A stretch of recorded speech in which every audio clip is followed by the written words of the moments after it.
quero é falar do dólar. E quem conversou com o economista Jason Vieira foi a Sarah Kirchhoff, que falaram a respeito da desvalorização do real frente ao dólar e os impactos que isso traz. Muita gente, é claro que tem impactos negativos em relação a diversos fatores, mas é inegável que tem se aberto uma grande janela de oportunidades para o agronegócio brasileiro e é o que você acompanha agora com Sarah Kirchhoff. É isso mesmo, eu converso com o Jason Vieira. Jason, eu começo te perguntando do dólar, né? Na semana passada a gente chegou a ter um certo alívio aí no câmbio. Quinta e sexta-feira a moeda norte-americana registrou um recuo frente ao real, mas agora abre uma semana mais uma vez com valorização frente à nossa moeda e também frente a outras moedas aí ao redor do globo. Isso deve seguir assim ainda pelos próximos dias, próximas semanas? Quais são as perspectivas em relação ao mercado de câmbio nesse momento? Não se tem nenhuma certeza nesse curto prazo dos movimentos de mercado. Nós estamos agora muito dependentes, hoje, principalmente do que tem acontecido nos Estados Unidos, e hoje a dependência grande disso vai em volta da aprovação no Senado do plano de ajuda que o Donald Trump enviou. Está com uma dificuldade muito grande, isso tem influenciado bastante o câmbio. Ao mesmo tempo, nós temos aqui uma influência muito grande do câmbio nas moedas de países emergentes. Nós tivemos, durante a noite, o peso mexicano apanhando bastante do dólar, outras moedas, enquanto as moedas centrais, como a coroa norueguesa, o euro, o ien e a libra, estão ganhando do dólar. Ou seja, é um dia que não está muito bom para os mercados emergentes. Em relação à tendência, é difícil de indicar qualquer tendência nesse momento, mas, ao mesmo tempo, as atuações do Banco Central não tiveram muito sucesso. Daí dá para se imaginar que, pelo menos, os patamares atuais de câmbio não devem ser muito diferentes do que a gente tem observado nos últimos dias. Pois é, eu ia te perguntar justamente sobre isso, né? A gente vê os governos e bancos centrais, tanto do Brasil como do mundo, tomando aí uma série de medidas para tentar reduzir, né, conter um pouco dos impactos do coronavírus. Você vê, o mercado vê que essas ações não estão sendo suficientes e o que seria suficiente nesse momento? Acho que uma das ações mais importantes que a gente teve de curto prazo foi a ação do Federal Reserve, de maneira a dar liquidez aos mercados e outras moedas, para evitar também uma supervalorização do dólar, que no momento de perspectivas de uma ainda não certa recuperação econômica dos Estados Unidos, isso possa fazer uma grande diferença, principalmente em termos comerciais. Mas as ações dos bancos centrais e das autoridades econômicas no mundo afora, elas estão sendo um pouco fragmentadas, porque não tem como, obviamente, existem diferenças econômicas, culturais de cada país que deixam suas características, mas a questão é a característica efetiva dessa crise. Ela é uma crise sanitária com consequências econômicas, diferente da crise de 2008, que era uma crise de liquidez. Ou seja, por mais que as ações sejam no sentido de se dar liquidez ao sistema, de manter o sistema de crédito, o sistema econômico líquido, fica difícil você achar o tomador desse crédito, o tomador dessa liquidez. Daí os temores de que se um shutdown muito prolongado possa gerar efeitos econômicos muito duradouros e que aí a sua recuperação pode levar mais tempo ainda. Ou seja, nós temos um cenário de grandes incertezas, principalmente agora relacionados à questão das consequências econômicas do coronavírus. Certo, e falando das consequências econômicas, né, o relatório Focus aí do Banco Central trouxe uma expectativa para o PIB em 2020 que foi inclusive bem mais otimista do que a própria expectativa que o governo anunciou na semana passada. O relatório Focus está falando que o PIB ainda deve crescer 1,4, quase 1,5% esse ano. Essa expectativa está dentro da realidade? Como é que ela pode estar tão diferente daquilo que foi anunciado pelo governo na semana passada? Ela está diferente porque ninguém projetou ainda. Ninguém sabe como projetar, ou seja, não altera no Focus. Não significa que algumas pessoas já não tenham alterado, obviamente, até porque o número natural anterior era 1,4%. Mas como existe um problema, praticamente uma quebra das séries estatísticas, um problema de se mensurar exatamente para você os impactos dessa crise, porque não se sabe quando ela vai terminar ainda, não se sabe o quanto tempo ela vai durar, não se sabe o que ela deixou para trás. Ou seja, é natural que o relatório Focus tenha uma defasagem muito grande, até com que todos os economistas consigam, pelo menos, gerar um cenário conciso. Nesse momento, não há concisão, inclusive nas projeções pessimistas, que vão de menos 0,5% até menos 5% do PIB para esse ano.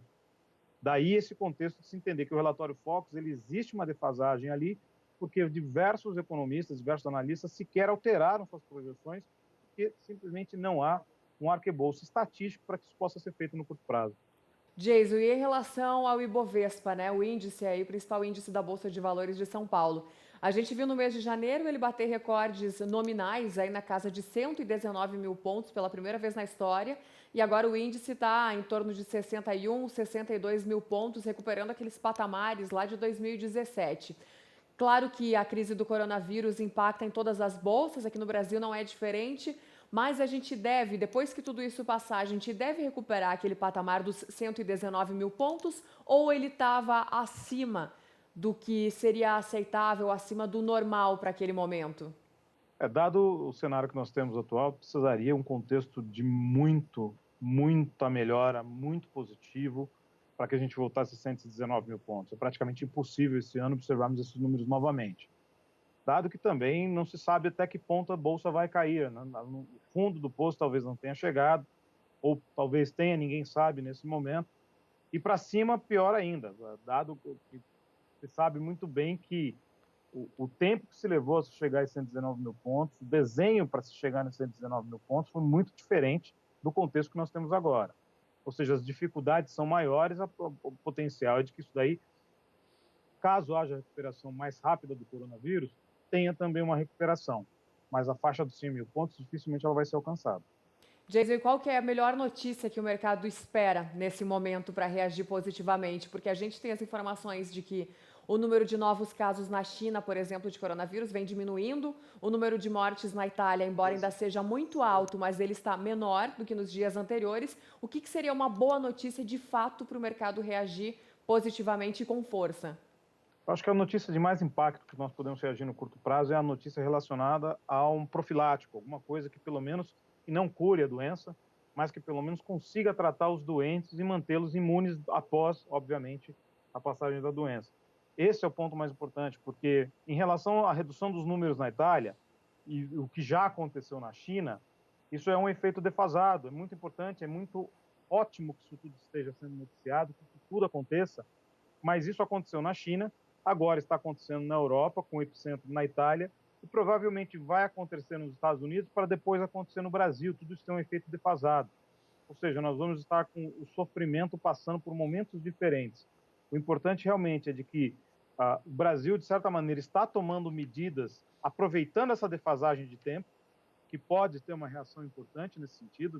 A gente não pode esquecer desse fator muito relevante, ou seja, antes de chegarmos ao ponto da Itália, já estamos nos prevenindo, semelhantes, óbvio, existem características culturais do Brasil que impedem isso, mas estamos nos prevenindo para chegarmos a ser a Itália. Mesma coisa nos Estados Unidos, os shutdowns, tudo que está acontecendo lá. Talvez consigamos fazer um achatamento de curva, mas isso ainda não é o suficiente para se considerar uma boa notícia de mercado. A boa notícia de mercado vai ser efetivamente um remédio, uma droga, alguma coisa parecida, que consiga, pelo menos no curto prazo, amenizar os efeitos e aumentar a sobrevida dos doentes. Este talvez seja o grande ponto, porque pacotes econômicos todos praticamente já foram divulgados, planos de bancos centrais, de autoridades monetárias, de governo, planos fiscais foram todos divulgados. A vacina, por mais que ela esteja sendo desenhada, provavelmente só para o ano que vem, ou seja, a melhor notícia que o mercado poderia ouvir é que esse coquetel de drogas, ou a droga, ou o que quer que seja, está sendo efetivo. Jason, só mais uma pergunta antes de encerrar, né? Como você sabe, nosso público é o produtor rural e que, claro, que em muitas circunstâncias ele acaba se aproveitando desse câmbio mais alto, que é o que a gente está vendo agora. Só que ele também subiu num ponto muito elevado e os insumos são comprados em dólar. Então, esse é o momento de fazer o quê para o homem do campo que está assistindo a gente agora? Eu diria que aproveitar que a China está retomando um processo bastante extensivo de compras e aproveitar esse câmbio, porque, como eu sempre digo, ele já passou do câmbio de equilíbrio já faz tempo. Os custos do produtor agrícola cresceram muito nesse período e não está sendo fácil lidar com essa matriz. Ou seja, por melhor que esteja a questão de preços, o quantum, ou seja, dado o decréscimo da atividade econômica global, reduziu também a venda e as exportações. Daí tentar aproveitar essa parceria com a China nesse curto prazo, que está num ciclo de retomada, e ir seguindo essa retomada conforme os outros países e, obviamente, não deixar de perder essa chance de curto prazo, pelo menos para a receita do câmbio. Perfeito, Jason. Muito obrigada pela sua participação aqui conosco, viu? E até mais. Obrigado, até a próxima. Com isso, a gente encerra por aqui e devolve o sinal para Campo Grande. É com vocês.